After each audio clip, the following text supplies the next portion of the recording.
very warm welcome to the Question Hour show from the Parliament House complex, where we bring you unstarred questions that were asked by the members of the Rajya Sabha during the previous session and the response given by the government. I'm Kriti Mishra, and joining me is my colleague Vishal Dahiya.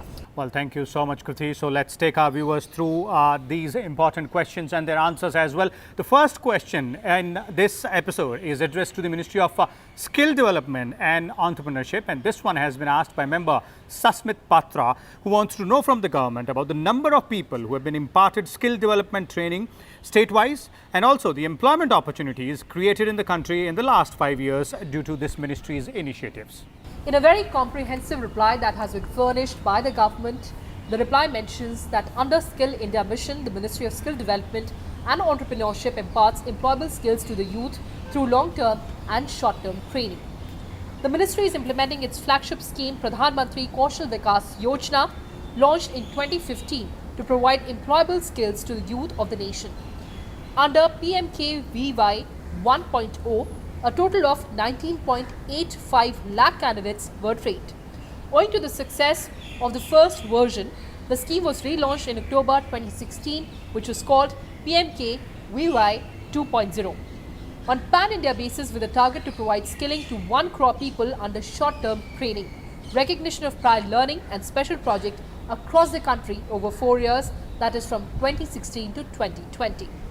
And as on 12th of June 2019, a total of 52.12 lakh candidates have been trained under PMKVY 2.0. Employment generation, together with improving employability of the youth, is priority for the government. Therefore, more skill development programs lay emphasis on placements. The PMKVY 2.0 mandates training providers to facilitate placements of certified candidates. The training providers need to organize placement or Rozgar Melas every 6 months with support from sector skill councils and to ensure participation of local industry along with awareness building in aspiring youth. Moving on to the next question asked by member Vishal Satyanath, and this one is to the Ministry of Communications. And Ms. Satyanath has asked whether it is a fact that around 1 lakh additional mobile towers are needed to take care of growing data and voice requirements. Well, the Ministry of Communications has given a very detailed answer, and in its response, the ministry says that the telecom service providers install additional mobile towers to improve coverage and capacity of their networks based on their techno-commercial requirements on a regular basis. Now, a total of 72,000 additional mobile towers were installed in the country during the financial year 2018-19.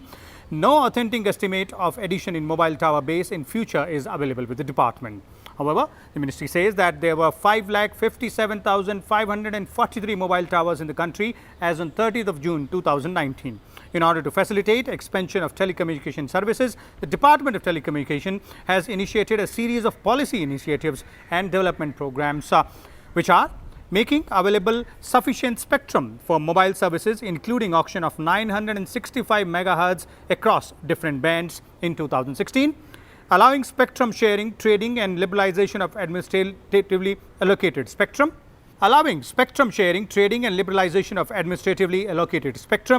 permitting sharing of active as well as passive infrastructure by the TSPs for achieving higher utilization efficiency, notification of Indian Telegraph Right-of-Way Rules 2016 dated 15th of November 2016 for enabling development of underground infrastructure for optical fiber and overground infrastructure for mobile towers. And lastly, periodic review of expansion of mobile networks and related improvements carried out by the TSPs. The next question is addressed to the Ministry of Development of Northeastern Region, and this one has been asked by member Ahmed Hassan, who wants to know from the government about the status of implementation of Northeast Region Vision 2020 unveiled by the Prime Minister. Northeastern Region Vision 2020 document provides an overarching framework for the development of the Northeastern region to bring it at par with other developed regions, under which different ministries, including Ministry of Development of Northeastern Region, have taken various initiatives. The outlays by central ministries in Northeastern region have increased substantially. Mandatory earmarking of at least 10% of GBS of central ministries or departments for Northeastern region and creation of non-lapsable central pool of resources has augmented resource flow to the region. There has been a sharp rise in provisional expenditure subject to final vetting by the Ministry of Finance by central ministries in Northeastern region, by 83% from 24,819.18 crore rupees in 2014-15 to 45,518.14 crore rupees in 2018-19.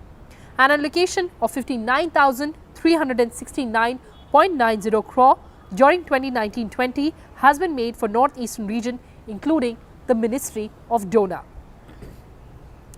Strengthening infrastructure and connectivity is a major thrust area identified by the vision document. Several connectivity initiatives have been undertaken in the recent past. In the last 5 years, under the schemes of Ministry of Donor, road projects worth 1,711.19 crore were sanctioned under the schemes of North-Eastern Council, and several roads, bridges, ISBT, airports, railway in North-Eastern region were connected.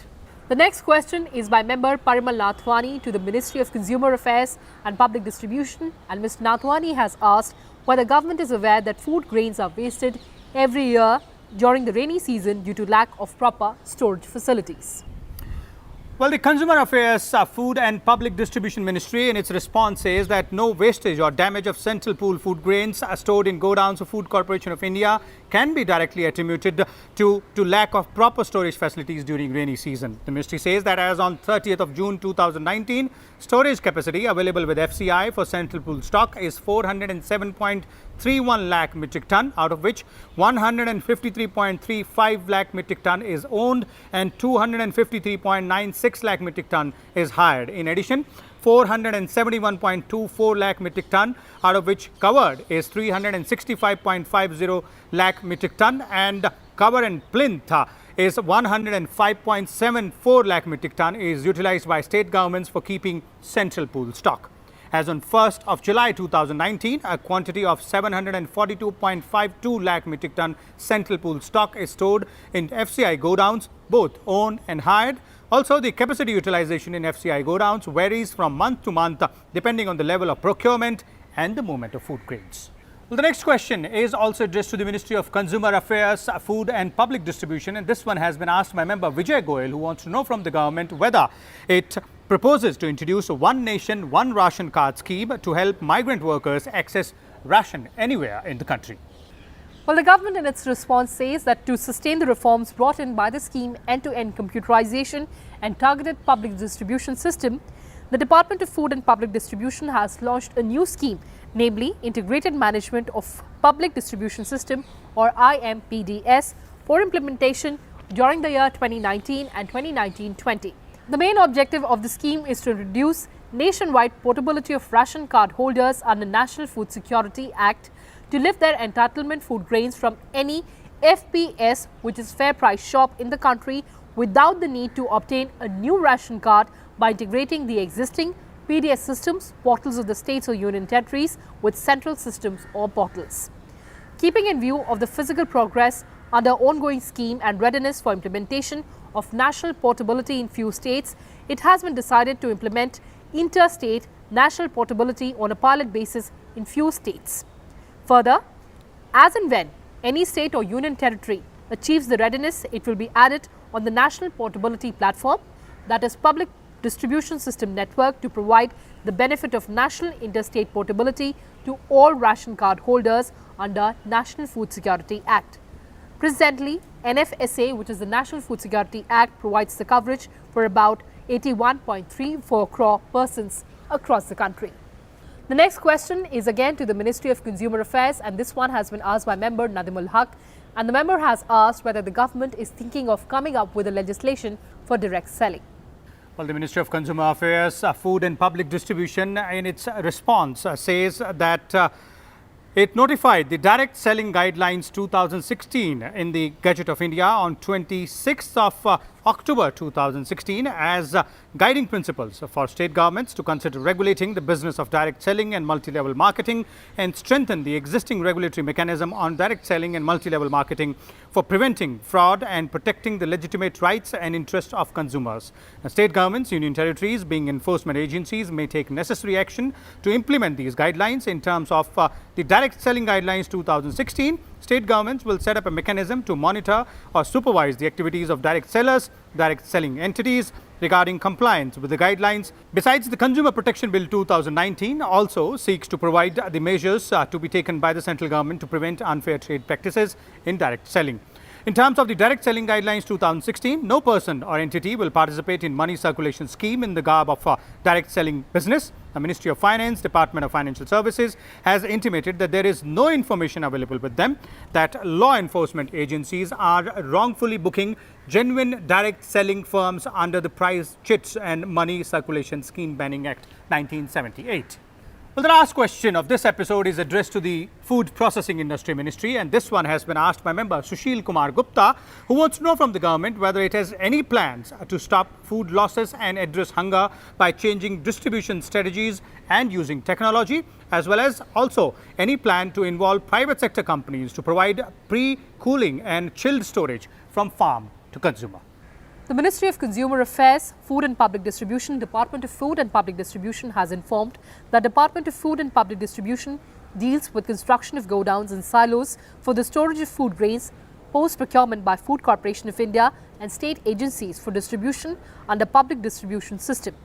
In addition to construction of conventional godowns, Government of India has approved an action plan for construction of steel silos in the country for a capacity of 100 LMT in public-private partnership mode for modernizing storage infrastructure and improving shelf life of stored food grains. Against this, as on 30th of June 2019, steel silos of 7.25 LMT capacity have been created, with the aim to improve the efficiency of the public distribution system and to address various challenges such as leakages and diversion of food grains, elimination of fake and bogus ration cards. Government is also implementing the scheme on end-to-end computerization of TPDS operations. So Vishal, these were the questions and the answers given by the government in today's edition of Question Hour.